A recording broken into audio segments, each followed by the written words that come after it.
नमस्कार मित्रांनो, तुमचं स्वागत आहे कांचन खानदेशी फूड या चॅनलवरती।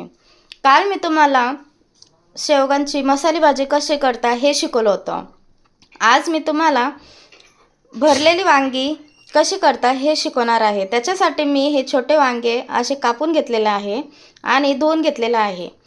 हा मसाला मी केलेला आहे। याच्यामध्ये मी शेंगदाणे, गरम मसाला, हळद, तिखट, धना पावडर आणि मीठ टाकलेलं आहे।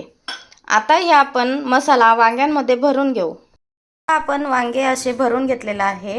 हा मसाला असा वांग्यांमध्ये पूर्ण एकदम भरून घ्यायचा। आता कढाई ठेवलेली आहे। कढाईमध्ये 3 पळ्या तेल टाकलेलं आहे। त्याच्यामध्ये आपण जिरं टाकून घेऊ। जिरं टाकलेलं आहे। त्याच्यामध्ये आता आपण हे भरलेली वांगे तेलामध्ये ठेवून देऊ। ठेवून घेतलेला आहे। आता आपण त्याच्यावरती झाकण ठेवून देऊ, म्हणजे वाफेने वांगे पटकन होतात। आपण एकदा वांगे हलवून घेऊ।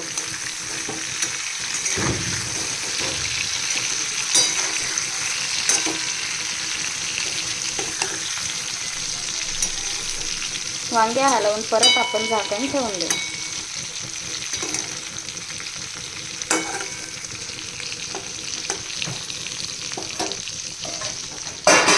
आता वांगे झालेले आहे। त्याच्यात आपण मसाला टाकून घेतलेला आहे आणि तो चांगला कलसून घेतलेला आहे।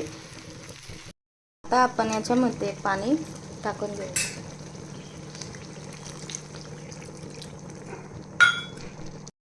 आता भाजी कंप्लीट झालेली आहे। आता आपण त्याच्यावरून कोथिंबीर टाकून घेऊ आणि गॅस बंद करून घेऊ। तुम्हाला ही रेसिपी कशी वाटली आम्हाला कमेंट नक्की करा आणि चॅनलला सबस्क्राईब नक्की करा। थँक्यू।